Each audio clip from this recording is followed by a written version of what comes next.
அந்த ரெண்டும் எந்த ரெண்டும்? வானமும் பூமியும். வானங்களும் பூமியும் தத்தம் எல்லையிலிருந்து விலகி விடாதபடி தடுத்து கொண்டிருப்பான் நிச்சயமாக அல்லாதான். அது அந்த அந்த அந்த அந்த ரெண்டும் சாய முற்பட்ட போதிலும் பாத்தீங்களா, சாஞ்சா என்ன ஆவீங்க? சாஞ்சா என்ன ஆவீங்க? அதனுடைய விஷயத்துல இருந்து அது சாய முற்பட்டா, அது சாஞ்சிருக்கு அப்படின்னா, நான் 23 டிகிரி சாய்வுல இதை சுத்திட்டு இருக்குது. அதனாலதான் நம்மளால என்ன செய்ய முடியுது? நிக்க முடியுதா? என்னங்க இரவு பகல் வருதா? என்ன வருது? என்ன என்னங்க நீ படிக்கவே இல்லையா? நேரம் கரெக்டா இருக்கு, அதனாலதான் நேரம் கரெக்டா இருக்குதோ. மத்த வேற மாதிரி சுத்தினா நேரம் கரெக்டா வராதோ. நம்ம இந்த உலகத்துல வாழ்றதுக்கு தகுதி அதனால வச்சுதான் கரெக்டா நடக்குது. வாழ்றதுக்கு தகுதி அதை வச்சுதான் நடக்குதா? என்னங்க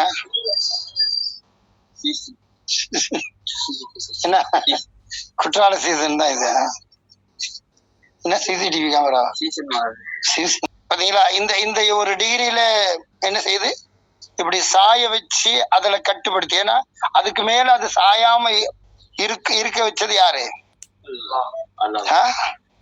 சாயக்கூட சாஞ்சா என்ன ஆயிரும்? எல்லாமே கொலாப்ஸ் ஆயிரும். ஒரு விஷயத்த எந்த முறையில அது இருக்கணும் அப்படின்னு சொல்லிட்டு அந்த எந்த ஏற்பாட்டுல அதனுடைய அந்த எல்லையை கரெக்டா அதை ஏற்பாடு செஞ்சு எந்த லெவல்ல அது சுத்தி கொண்டு இருக்கணுமோ அதை சுத்த வச்சு கொண்டிருக்கிறது அல்லாஹ். இதுல அது சாய முற்பட்ட போதிலும் அல்லாஹ் சொல்லி காமிக்கிறான், அது சாய முற்பட்ட போதிலும் அவை சாயாதபடி தடுக்கக்கூடியவன் யார்? நீங்க பாத்தீங்களா, அதுக்கு அல்லாஹ் பொறுப்பாளியா மாறிட்டான். எதுக்கு? அது ஏன்னா ஒரு விஷயத்துல இப்படி இருக்கிறது இன்னும் கொஞ்சம் அதனுடைய ஒரிஜினல் என்னவா மாறும்? ஒரு பக்கம் சாஞ்சிச்சு, இன்னொரு பக்கம் நீங்க வேணா அந்த இதை பார்த்தா கவனிச்சா தெரியும். லாரிலயோ பஸ்லயோ லாரிலாம் பாத்தீங்கன்னா சரக்கு ஏத்திட்டு போவாங்க. பஸ் அப்படின்னு சொன்னா ஆட்களை ஏத்திட்டு போவாங்க. இந்த ஆட்களை ஏத்திட்டு போகும்போது பஸ் இப்படி சாஞ்சா ஆட்கள் அப்படி சாயுவாங்க. ஆட்கள் என்ன செய்வாங்க? பஸ் இப்படி போகும்போது எந்த பக்கம் நம்ம இது பண்ணுவோம்? அப்படி போனா கூட நம்ம பேலன்ஸ் எந்த பக்கம் பண்ணுவோம்? எதிர்பக்கம். இந்த பக்கம் சாஞ்சு போச்சுன்னா அந்த பக்கம் நம்ம என்ன செய்வோம்? பேலன்ஸ் பண்ணுவோம். ஆனா ஒரு பொருளா இருந்துச்சுன்னா, அதனாலதான் நிறைய சரக்கு லாரிகள் எல்லாம் கவிழ்ந்ததுக்கு காரணம் என்ன? ஒரு ஒரு அளவுக்கு அது சாஞ்சிருச்சு அப்படின்னா அதுக்கடுத்து என்ன செஞ்சிடும்? அதுக்கு பேலன்ஸ் பண்ண தெரியாது.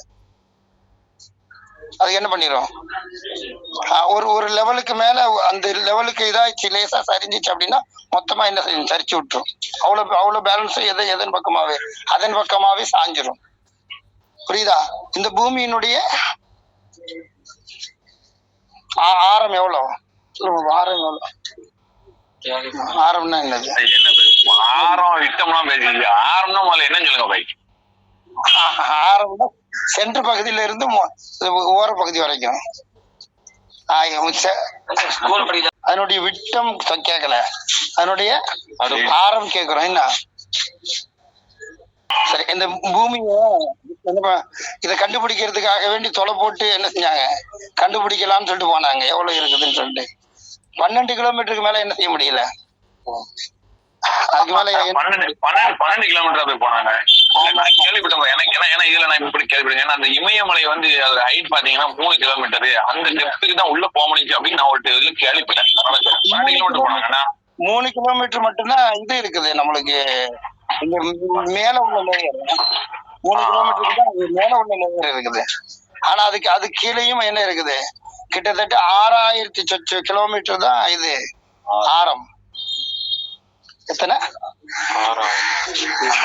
அதுக்குள்ள போனா கிட்டத்தட்ட பூமிக்கு உள்ள போனா அதுல உள்ள உள்ள இன்னர் கோர்ன்னு சொல்லிட்டு உள்ள இருக்கும். பூமியில என்ன இருக்கும்? ஒவ்வொரு லேயர் லேயரா தான் இருக்கும். ஒன்னொன்னா ஒரு பந்து இருக்கும், அதுக்கு மேல இன்னொரு பந்து. இப்ப தெரியுது, உள்ள உள்ள ஒரு மஞ்சள் கலரா தெரியுது இல்ல, நெருப்பு மாதிரி பந்து மாதிரி சுத்திட்டு இருக்குல்ல, நெருப்பு மாதிரி உள்ள உள்ள உள்ள பந்து. இது ஒரு நிலவனுடைய சைஸ்ல இருக்கும், உள்ள சுத்திட்டு இருக்கும். அவ்வளவு பெருசு அது உள்ள. சரியா, இதான் வந்து இன்னர் கோர்னு சொல்லுவாங்க. இது உள்ள சுத்திட்டு இருக்கும். என்ன என்ன ஆயிடுச்சு, உள்ள மஞ்சள் கலர்ல சுத்திட்டு இருக்குதா ஒண்ணு உள்ள. அது வந்து சாலிடா இருக்கக்கூடிய ஒரு எரிஞ்சிட்டு இருக்கக்கூடிய ஒண்ணு, சூரியன் மாதிரி உள்ள எரிஞ்சுக்கிட்டு இருக்கக்கூடிய ஒண்ணு அது. சரியா, அதான் சுத்திட்டு இருக்குது. சரியா, சரி. இது இது இது இதுல இருந்து இதனுடைய மைய பகுதியில இருந்து நம்ம மேல் பகுதி வர்ற வரைக்கும் தான் எத்தனை கிலோமீட்டர்? 6000 கிலோமீட்டர். இங்க மேல உள்ள அந்த ப்ளூ கலர்ல தெரிஞ்சு கீழே போய்கிட்டு இருக்குது இல்லையா, வெளியில தெரியக்கூடியது ஒரு 3 கிலோமீட்டர் மட்டும் தான் நம்ம இந்த மண்ணெல்லாம் விதவிதமா மண்ணெல்லாம் பார்க்க முடியும். ப்ளூ கலர்ல கீழே இருக்குது இல்லையா, அது மட்டும்தான் மண்ணெல்லாம் பார்க்க முடியும், லேயர் லேயரா மண்ணு பார்க்க முடியும். அது கீழே போயாச்சுன்னா ஃபுல்லா பாறைகளா, அது கீழே நெருப்பு மாதிரி எரிஞ்சிட்டு இருக்குது, அதுதான் குழம்பு. எரிமலை குழம்பு எல்லாம் ஃபுல்லா லிக்விடா, அதுதான் லிக்விடா என்ன செஞ்சிட்டு இருக்குது, திரவ பொருளா இருக்கும். திரவ பொருளா கொதிச்சு கொண்டு அதான் உள்ள செஞ்சிட்டு பூமிக்கு உள்ள இதுதான் நடக்குது. நம்ம பூமிக்கு உள்ளேயே வாழ்றோம்னு நினைச்சிட்டு இருக்கிறோம். பூமிக்கு உள்ள இல்ல இது வந்து மையப்பகுதியில இவ்வளவு கடின ஒரு திரவம் கொதிச்சுட்டு இருக்கான்னா, ஆமா ஆமா ஆமா நம்ம மேல இருக்கும் அப்படித்தானே? ஆமா, மேல இருக்கும். அப்போ ஒரு சூடுமே தெரியல, ஒரு சூடுமே தெரியாத அளவுக்கு அல்லாஹ் உங்களை பாதுகாத்துட்டு இருக்கிறான். வந்துச்சு அப்படின்னா அவ்வளவுதான். எல்லாரும் பாத்தீங்களா, எல்லாம் வேற வேற அமல் நடக்க ஆரம்பிச்சிருச்சு. சரி, டவுட்டா வருதா? சரி, டவுட்டா வரட்டும், ஒன்னும் பிரச்சனை இல்லை. சரி, இப்ப பாத்தீங்களா உள்ள மஞ்சள் கலர்ல சுத்திட்டு இருக்குதா இல்லையா? எல்லாருக்கும் மிகப்பெரிய ஆபத்தான ஒரு விஷயமே இதுதான், இதுக்குள்ளதான் இருக்குது.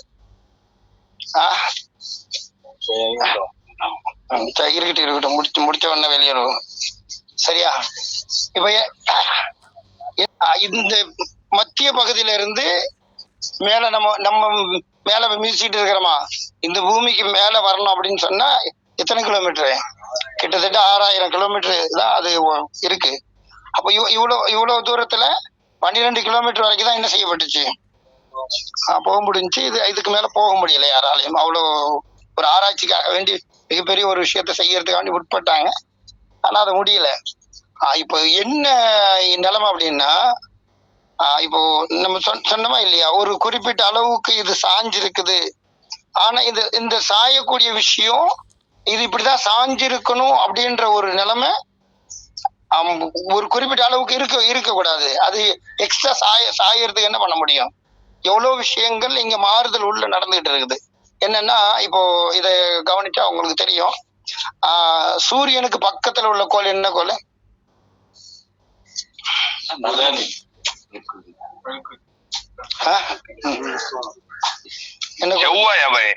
செவ்வாய். விளங்குமா?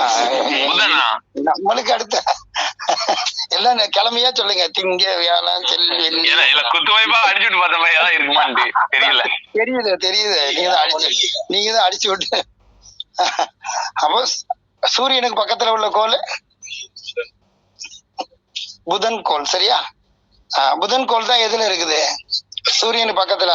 அதுவும் ஃபுல்லா நெருப்பு கோள் தான். ஃபுல்லா அது சூரியன் பக்கத்துல இருக்கிறதுனால ஃபுல்லா என்ன செஞ்சுட்டு எரிஞ்சு கொண்டுதான் இருக்குது. அதே போல அடுத்து நம்ம கண்ணால பார்க்க முடியும். சில நேரங்கள்ல காலையில விடிஞ்ச பின்னால கூட என்ன செய்யும், ஒரு வெள்ளி மட்டும் பளிச்சுன்னு தெரிஞ்சுக்கிட்டு இருக்கும். விடிவெள்ளின்னு சொல்லுவாங்க. விடிஞ்ச பின்னாலையும் தெரியும் ஒரு பளிச்சுன்னு. இதுதான் வெள்ளிக்கோள். நட்சத்திரம்னா ஸ்டார் தான். சரியா, அப்போ அது தெரியுது இல்லையா? இந்த வெள்ளிக்கோள் என்ன செஞ்சிருச்சு அப்படின்னு சொன்னா, புதன் கோளை பத்தி கண்டுபிடிக்க முடியல. ஆனா இப்ப வெள்ளிக்கோள் என்ன செஞ்சிருச்சு அப்படின்னு சொன்னா ரிட்டர்ன்ல சுத்த ஆரம்பிச்சிருச்சு. என்ன செஞ்சிருச்சு, எந்த ஆப்போசிட்ல எந்த பக்கம் இது வரைக்கும் சுத்திட்டு இருந்துச்சோ அதுக்கு மாற்றமா என்ன செய்ய ஆரம்பிச்சிருச்சு. என்ன செய்ய ஆரம்பிச்சிருச்சு, ரிவர்ஸ்ல சுத்த ஆரம்பிச்சிருச்சு. சரியா, இப்ப ரிவர்ஸ்ல சுத்த ஆரம்பிச்சு அது ஓடிக்கிட்டு இருக்குது. அதுக்கு அடுத்த கோள் என்னதுதான்? பூமி. பூமி என்னங்க? ஆமா, வேற அடுத்தடுத்து தானங்க வர்றோம்.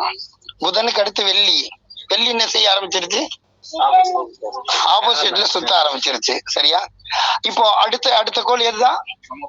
நம்ம கோள் தான். இந்த நிலவு போல இருக்கக்கூடிய உள்ள பந்து இருக்குது இல்லையா, இவ்வளோ காலமா ஒரு பக்கம் சுத்திக்கிட்டு இருந்தது, அது மாறி சுத்த ஆரம்பிச்சிருச்சு. இன்னர் கோர் இருக்குது இல்லையா உள்ளுக்குள்ள, இந்த மஞ்சள் கலர்ல பாக்குறீங்களா இல்லையா? இந்த மஞ்சள் கலர்ல உள்ள நெருப்பு மாதிரி இருக்கக்கூடிய அந்த நெருப்பு, அது சூரியன் போல நெருப்பு எரிஞ்சு கொண்டு இருக்கக்கூடிய அந்த சாலிட், அது ஒரு கட்டியா என்ன செஞ்சு கொண்டு நெருப்பா எரிஞ்சு கொண்டு இருக்குது. அதுல இருந்துதான் இந்த சொல்லுவாங்களா இல்லையா, என்னது எனக்கு அணு அணு அணு உலைகள். அணு உலைகள் என்னது, என்ன செய்யறாங்க? சயின்ஸா தான் இருக்கு. இன்னொன்னு போட்டிருக்காங்க பாருங்க, அதை காமிங்க. இது சரியா அந்த அளவுக்கு கிளாரிட்டி இல்ல. இன்னொன்னு வந்திருக்கு பாருங்க, அதை காட்டுங்க. அது தெளிவா இருக்கு.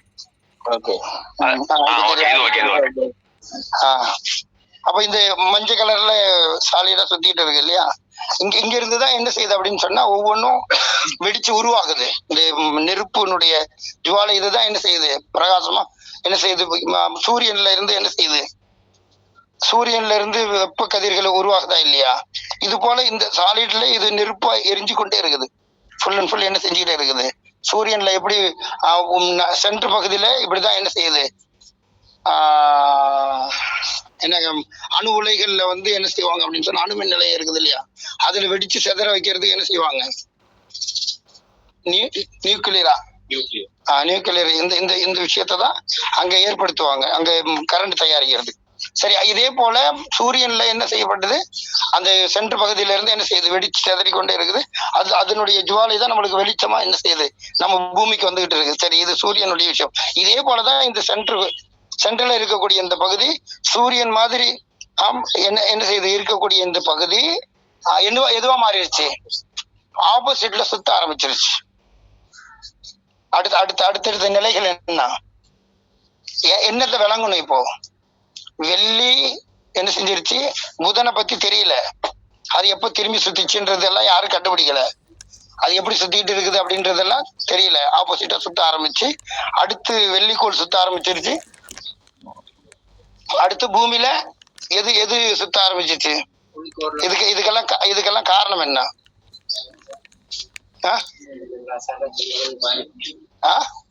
இதுக்கெல்லாம் காரணம் என்ன? ஸல்லல்லாஹு அலைஹி வஸல்லம் அவங்க எவ்வளவு தெளிவா சொன்னாங்க ஒரு விஷயம், சூரியன் மேற்குல உதிக்கக்கூடிய டைம் என்ன ஆகும், பூமி சுத்திட்டு இருக்கிற பூமி கிழக்குல உதிக்கிற மாதிரி சூரியன் தெரியறதுக்கு காரணம் என்ன? நம்ம ஒரு பக்கமா மேற்க நோக்கி சுத்திட்டு இருக்கிறதுனாலதான் கிழக்குல சூரியன் உதிக்கிறது போல என்ன செய்யுது, முன்னாடி போறதுனால மரம் பின்னாடி போகுது. நம்ம முன்னால போறதுனால மரம் எல்லாம் பின்னால போகுது. இது போல சூரியன் உதிக்கிறது போல தெரியுது. இதே ஆப்போசிட்ல சுத்த ஆரம்பிச்சிருச்சு அப்படின்னா எங்க இருந்து உதிக்கிறது போல தெரியும் சூரியன். சுத்துற பூமி இப்படி சுத்தும் போது எங்க உதிக்கிற மாதிரி தெரியுது, கிழக்குல உதிக்கிற மாதிரி தெரியுதா? அதே மாத்தி சுத்த ஆரம்பிச்சிச்சுன்னா மேற்குல உதிக்கக்கூடிய காலம். ஸல்லல்லாஹு அலைஹி வஸல்லம் அவங்க என்ன செஞ்சாங்க, எச்சரிக்கையா இதெல்லாம் எவ்வளவு பெரிய நெருக்கத்துல இருக்கிறோம் அப்படின்றத நம்ம புரிஞ்சுக்கணும். இந்த எதோட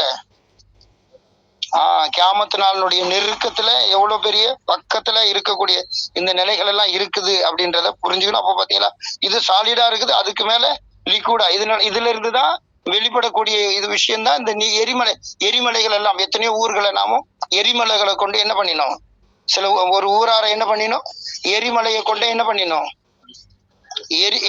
எரிமலைகளை கொண்டு அந்த ஊருக்கு ஆறா ஓடிச்சு. அங்க வயநாட்டுல தண்ணி வந்துச்சு, மண்ணு சரிஞ்சிச்சு. சரியா, மண்ணு பாறைகள் சரிஞ்சிச்சு வயநாட்டுல. ஆனா இங்க என்ன பண்ணிச்சு அப்படின்னு சொன்னா, இந்த ஊர்வாசிகள் அவங்கவுங்க வேலை பார்த்துக்கிட்டு அவங்கவுங்க அழிச்சாட்டியம் பண்ணிட்டு என்னென்னமோ செஞ்சுக்கிட்டு இருந்த அந்த நிலையில அந்த எரிமலையினுடைய குழம்பு ஆறா வெளியே வந்து ஓடிச்சு. அது ஊர் ஃபுல்லா என்ன செஞ்சிருச்சு, ஆறாவே நீங்க சொல்றது அந்த சிங்கத்தை வச்சு விளையாடுவாங்களா, அதை சொல்றீங்களோ? அந்த சிங்கத்தை கடிக்க வச்சு பொம்பை நகரம். அப்ப அந்த ஊர்வாசிகள் அவ்வளோ அழிச்சாட்டியம் பண்ணிட்டு இருந்த அந்த வேலையில இங்க இருந்து எரிமலை குழம்பு எங்க இருந்து வந்துச்சு? இப்போ இந்த சென்டர் பகுதியில அதுக்கு அடுத்து லிக்விடா இருக்குது.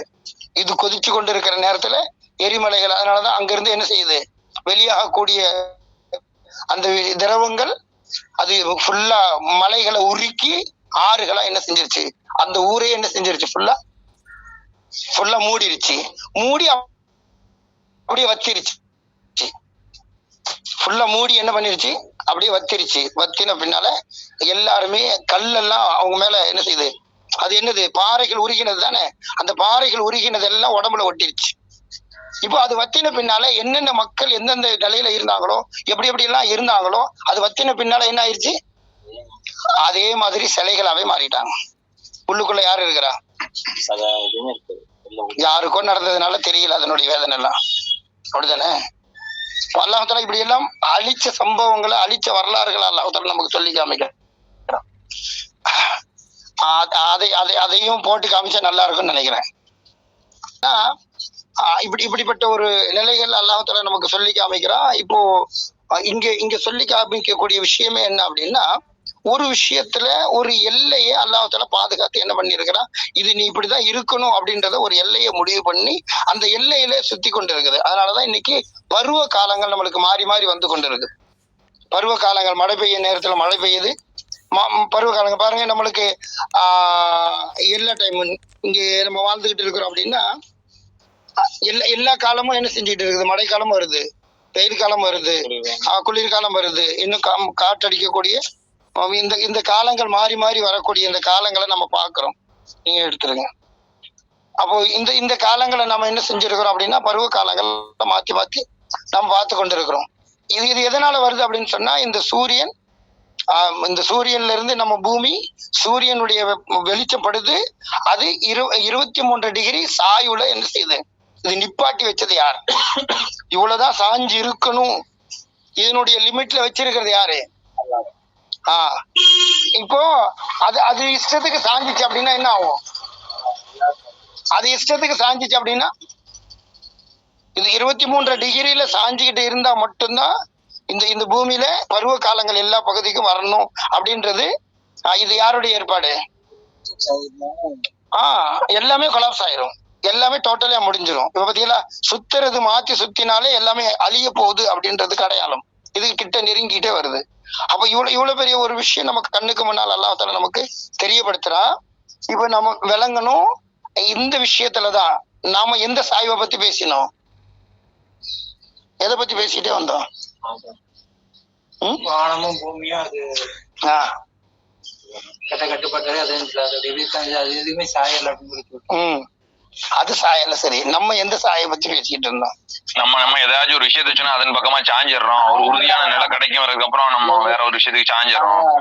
எவ்வளவு தெளிவா ஒரு விஷயம் உள்ளத்துக்கு விளங்கின பின்னாலையும், ஒரு இதுதான் உண்மை என்பதாக உள்ளத்துக்கு உணர்ந்த பின்னாலையும், இந்த வாழ்க்கையை அனுபவிச்ச பின்னாலையும், ஒரு விஷயத்த நம்ம உணர்ந்த பின்னாலையும், நம்மளுடைய வாழ்க்கையை பரிசுத்தப்படுத்தக்கூடிய அந்த நிலையை உணர்ந்த பின்னாலையும், யாரோ ஒரு ஆதாரத்தை காட்டினாங்க அப்படின்னு சொன்னா சாயறதுக்கு எவ்வளவு நேரம் வேணும்? சாயறதுக்கு எவ்வளவு நேரம் ஆகுது? தப்புன்னு என்ன செய்யுது? அப்ப அந்த விஷயம் எல்லாத்தையுமே போக்குது. நம்மளுடைய எல்லா செயல்பாடு, இவ்வளவு நாளா நம்ம வாழ்ந்தது, இவ்வளவு நாளா நம்ம பரிசுத்தமான அந்த நிலைக்குள்ள தள்ளப்பட்டது, அல்ல பாக்குறான்ற பயம் எல்லாமே என்ன செஞ்சிருது, டோட்டலி அவுட் ஆகி ஒரு சின்ன ஒரு விஷயத்தினுடைய சாய்வுல என்ன செய்யறோம், ஷைத்தான் இப்படி ஒரு விஷயத்த போட்ட உடனே என்ன செஞ்சிடும், அது உடனே நம்பிக்கையா மாறிடுது. ஒரு விஷயத்த கொண்டு வர்றதுக்காக வேண்டி பல வருஷங்கள் முயற்சி பண்ண இந்த விஷயங்கள் எல்லாம் அப்படி நடந்து கொண்டிருக்க போகும்போது நம்மளுக்கே தெரியுது, இவ்வளவு அழகான ஒரு வாழ்க்கைன்றது நமக்கே தெரியுது.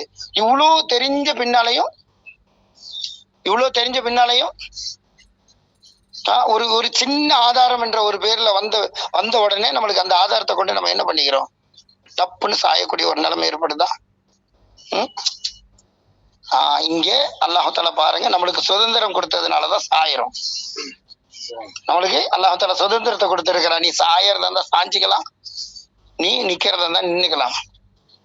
எப்படி வேணாலும் இருந்துக்கலான்ற ஒரு சுதந்திரம் தான் நம்மளுக்கு என்ன செய்யுது. நம்ம இந்த விஷயத்துல அல்லாஹ் பார்க்கலன்ற ஒரு தைரியம் வந்தாலும் சரி, அல்லாஹ்வுத்தாலா அதெல்லாம் மன்னிச்சிருவோம் அப்படின்னு சொல்லிட்டு எடுத்துக்கிட்டாலும் சரி, எல்லா விஷயத்துக்கும் என்ன காரணம்? நம்ம அதன் பக்கமா சாயிரம். என்ன காரணம்?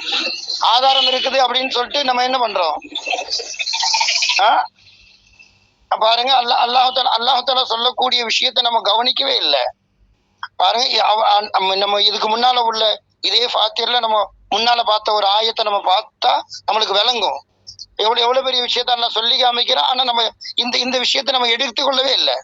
எடுத்துக்கொள்ளாம எந்த ஆதாரம் என்ற பேர்ல எதை எடுத்துக்கிட்டோம்? பாருங்க, அல்லாஹ்வுத்தாலா சொல்லி காமிக்கிறான், அவன் தான் உங்களை இந்த புவியில் உங்களுக்கு முன்னிருந்தவர்களினுடைய பிரதிநிதியா அமைச்சா.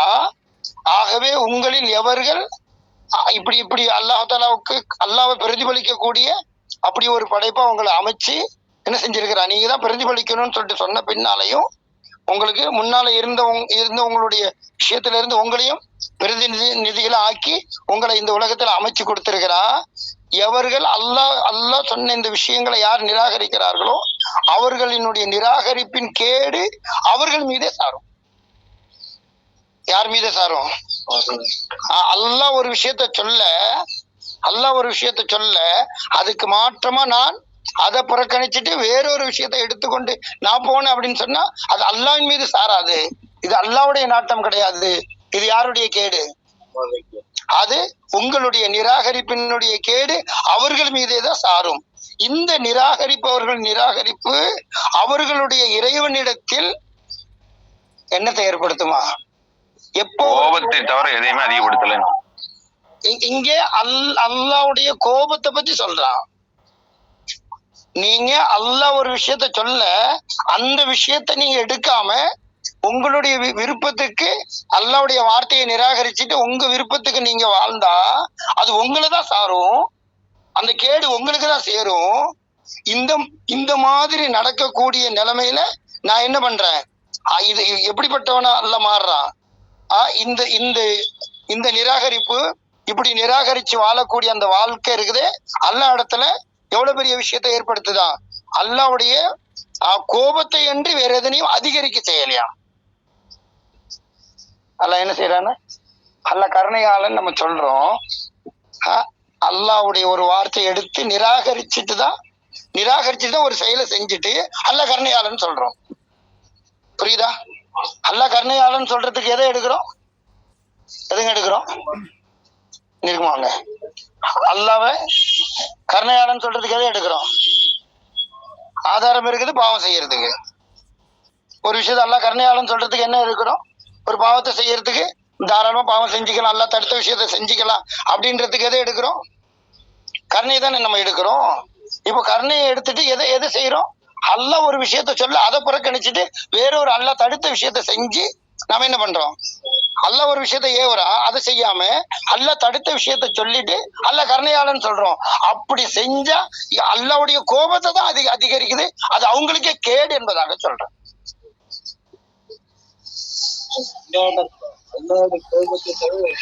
வேற எதையுமே அதிகரிக்கல, நேரடியா தான் சொல்றான். ஒரு காரியத்தை அல்லாஹ் தடுத்த ஒரு விஷயத்த செய்யறதுக்கு யாராவது துணிஞ்சாங்களா? நல்லடியார் யாராவது துணிஞ்சாங்களா? அப்போ இன்னைக்கு பாருங்க, நிராகரிச்சது எதை? அல்லாஹ் ஒரு விஷயத்த சொல்ல அந்த விஷயத்த செய்யாம அதுக்கு மாற்றமா நம்ம செஞ்சு அல்லாஹ் தடுத்த விஷயத்த செஞ்சுட்டு இதுதான் செய்ய வச்ச அல்லான்னு சொல்லிட்டு அவன் மேலேயே பழிய போட்டு, அதனாலதான் அல்லாஹ் தாலா சொன்னா அந்த நிராகரிப்பின் கேடு அவங்க மீதுதான் சாரும், அது அல்லாஹ் மீது சாராது.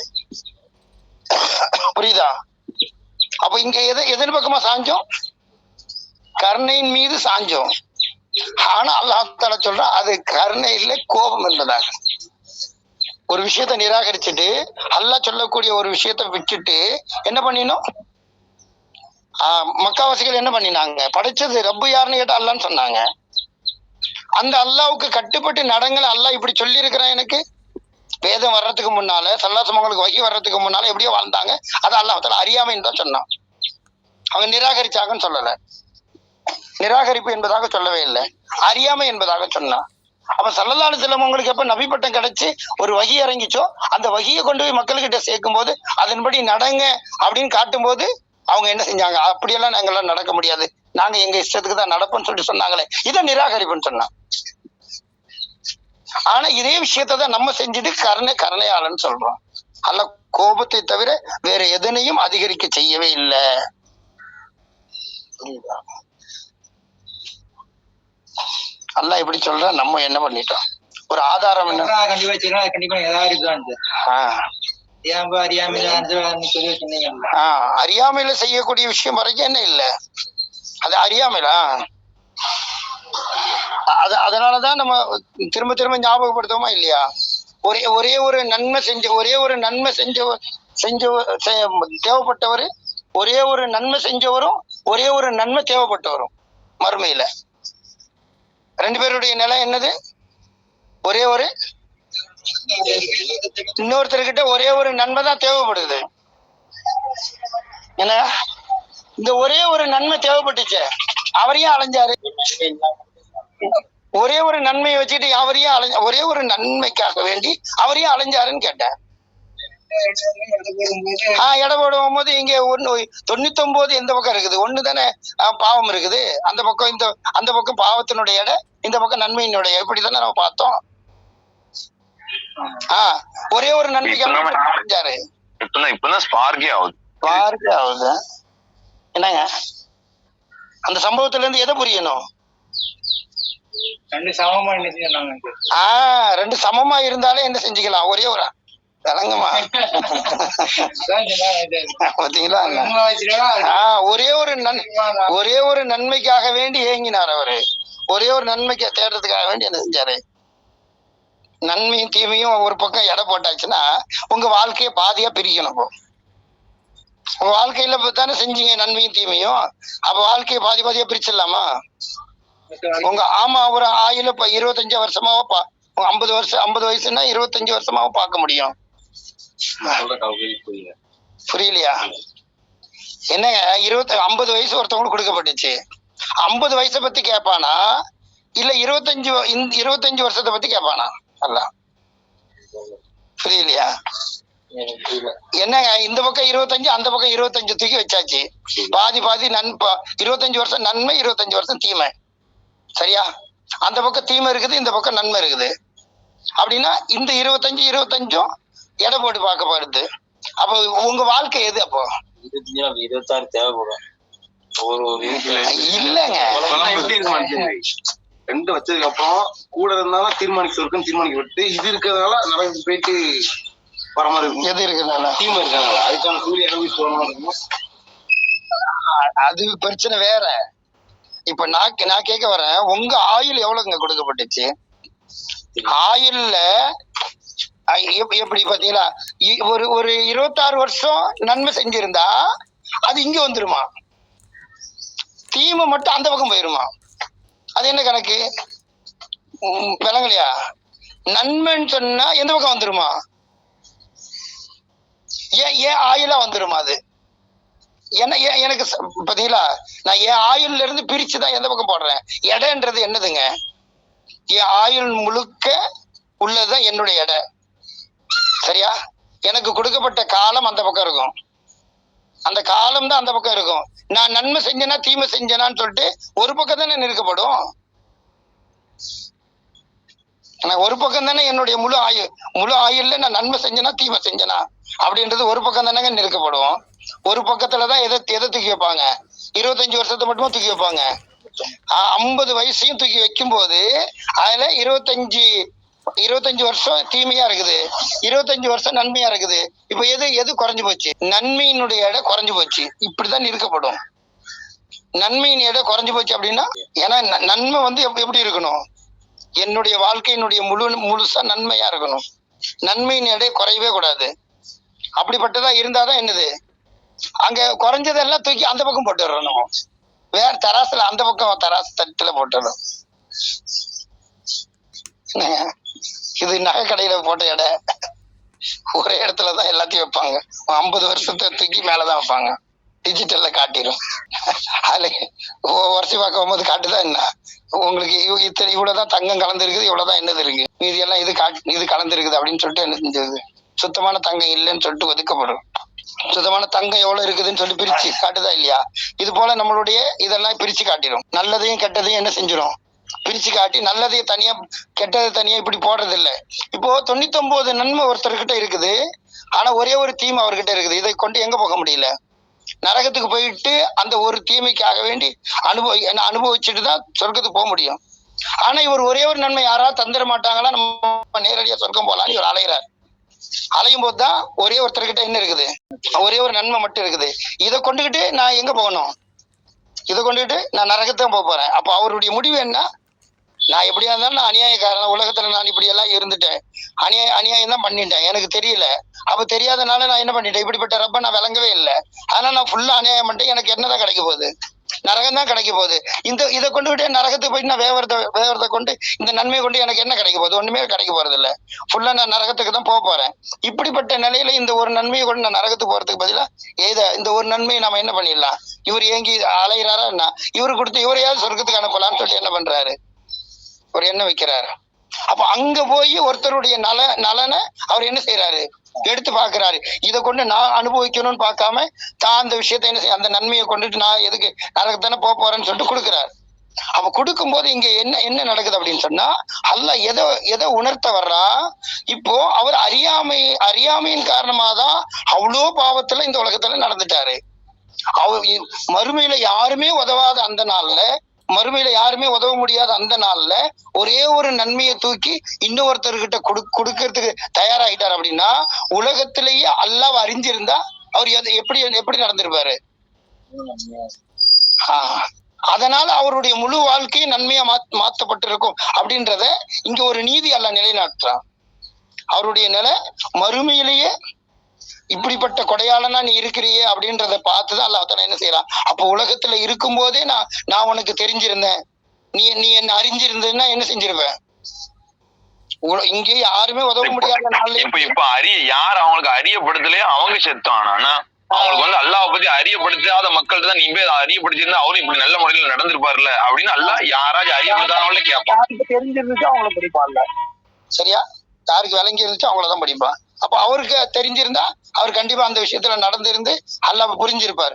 அப்ப அல்லாஹ் புரிய வைக்கிறதுக்கு அவருக்கு என்ன செய்யல, யாருமே அந்த விஷயத்துல இல்ல. அதனாலதான் இந்த இப்படி ஒரு விஷயத்துல நடந்ததுனால அல்லாஹ் நீதியை நிலைநாட்டினான். அப்ப அவருடைய தன்மை இதுதான். அப்போ மறுமையிலே இப்படி உதவக்கூடிய மனிதர் உலகத்துல அவர் தெரிஞ்சிருந்தா அற்புதமா என்ன செஞ்சிருப்பாரு, இந்த மக்களோட எப்படி நடந்திருப்பாருன்றத புரிஞ்சு, அதே போலதான் அந்த பெண்மணிக்கும் அல்லாஹ் என்ன செய்வான், பாவம் செஞ்ச பெண்மணிக்கும் நாய்க்கு தண்ணி கொடுத்த அந்த பெண்மணிக்கும் அல்லாஹ் இதே முடிவு தான் எடுக்கிறான்.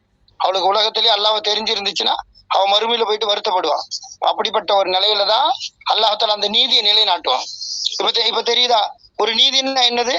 அப்போ அவர் 99 நன்மையோட இருந்தாரு, ஆனா சொர்க்கம் போக முடியல. ஒரே ஒரு பாவத்தை வச்சுக்கொண்டு எங்கதான் போகணும்? நான் பாவத்தை இந்த பக்கம் தூக்கி இடையில போட்டு எங்க போனோம்? அப்போ சரி, இப்ப பாதி பாவம் இந்த பக்கம் இருக்குது, அதுக்கு என்ன பண்ணணும்? ஒரே ஒரு அணுவளவுக்கு பாவம் செஞ்சாலும் அதையும் கண்டுகொள்வீங்க. அதுக்கு என்ன பண்ணணும்? 24 வருஷம் தீமை, 26 வருஷம் நன்மை. எங்க போவோம்? சொர்க்கத்துக்கு. யாருடைய கற்பனை இது? இவ்வளவு காலமா நீங்க அந்த ஆயத்தை அப்படிதான் பாத்துக்கிட்டு இருந்தீங்க. நன்மை நடக்கூடிய இருக்கா இல்லையா? நன்மை நட 24 வருஷம் சொர்க்கம் தீர்மானிக்கப்பட்டு அதுக்கப்புறம் அனுபவிச்சுட்டு போமா இருக்காது. ஆமா, 24 வருஷத்துக்கு நீங்க எவ்வளவு காலம் இருக்கணும்?